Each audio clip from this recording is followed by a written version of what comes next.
Good morning. Let's go ahead and get started. So today we're going to talk about how technology is changing the music industry. We're going to talk about how the ways in which music is recorded, promoted, and distributed have really changed. Then I'd like to talk about some of the legal issues, copyright issues that come with some of these changes. And these raise questions about how to deal with those issues, whether you can really protect against copyright infringement, and how much effort you should put into protecting copyright, okay? So that's what we'll cover today.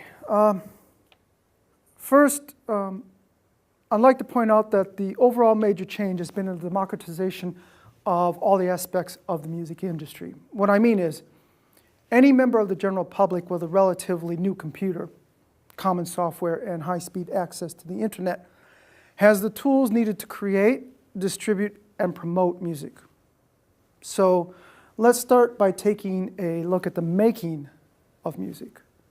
Now, many of the computers nowadays come with the tools of a professional recording studio. And the musicians themselves can learn how to use these user-friendly programs and make their own high-quality, really innovative sound recordings. A musician no longer needs a recording contract, money from a recording company to make high-quality recordings. In fact, you don't even need to be a musician to make music. And as you can imagine, this results in quite a few more recording artists out there now. Now, you're probably thinking that with so much music out there, does it make it harder to promote your work so people know about it? Well, not really, because music promotion has been democratized too on the internet. Anyone can be a critic. People post reviews on lots of different music sites such as Amazon.com, Rhapsody.com, and there are also thousands of weblogs, blogs, where people give their opinions on music and where musicians can talk about their music. Many people even create their own audio blogs, radio shows you can download for free. So really, now anyone can be a DJ. These tools for promotion used to belong only to the big music industry companies.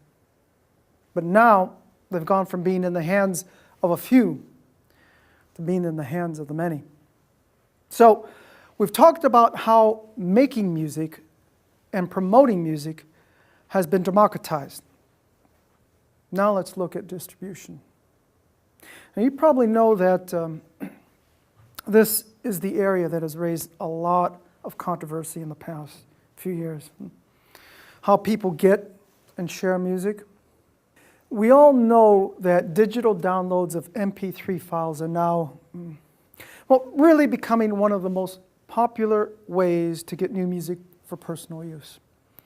There are many sites where you can buy single songs or whole albums. Do they still call them that? Maybe I should say collections. I don't know, anyhow. Most people who are downloading music do it by file sharing. File sharing, a peer-to-peer network, sometimes called a P2P network. Now, this is a type of internet network that lets its users connect and access files on each other's computers. In other words, sharing music with your friends and families is something that has been going on a long time. But now, you can share your music with people all over the world. You don't need to know them. And this is why it's caused so much controversy. There are legal gray areas about all this file sharing, but most of it is illegal.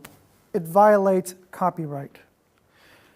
copyright, the U.S. laws and international agreements on ownership and rights to distribute, in this case, intellectual property in the digital environment.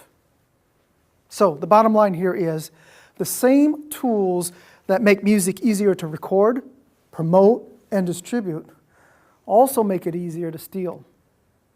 But who is breaking the law? Who should be punished or restricted? Should the makers of file sharing software or file sharing websites be punished? After all, peer-to-peer networks can be used in legal ways. So that means restricting the use of these networks could make legal distribution of information and music much more difficult. But really, let's be realistic. Even though there are legal ways to use these networks, it's important to note that currently 90% of music downloaded at these types of sites violates copyright. In other words, P2P networks are popular and make money because people are using them to trade music illegally. Now take a look at these statistics. You don't need to write these down. They won't be on the test. Okay. In 2005, in the US, 60 million people used file sharing networks. 2.5 billion music files are traded every month. And though many types of files were traded, that's images, videos, software, 75% of the files were music. These facts raise a lot of questions about copyright in music. How can we stop or at least reduce copyright infringement? This is where the companies that make the technology and the companies and people that make the music disagree. Let me explain. Okay, the music companies and many musicians believe that we need to restrict file sharing on the internet more. They feel companies that make it easy to share files illegally and make money from it should not be allowed to operate. And they want file sharing technology companies to install security devices that make it harder to copy and share music. Now this is important, not only to protect their companies, but also the artists who write and perform the music. Who will pay the artists for the music if the companies aren't selling? Don't they deserve to be paid for their work? They don't want people to be able to share files without paying for it.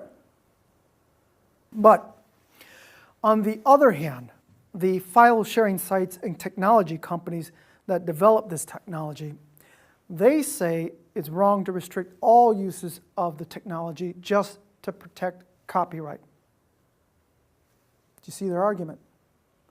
They want this free flow of information, this sharing of ideas and information on the internet, which they say, well, is what's led to some of the most recent technological advances in the world. Restricting internet sharing, they argue, will not just limit file sharing, but limit innovation as well. Then there's this whole other group of people who feel that there is really nothing you can do to seriously reduce copyright infringement. People will continue to do it because they can. And we need to look to new models for how to pay artists and the companies that support them.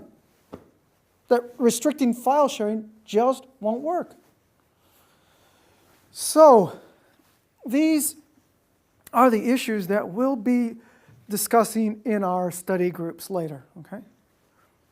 First, how has the way you listen to and buy music changed in recent years? What do you think about music file sharing? And what can we do, if anything, to reduce copyright infringement when it comes to file sharing? Okay, So, that's it for today. I'll see you later for these study groups.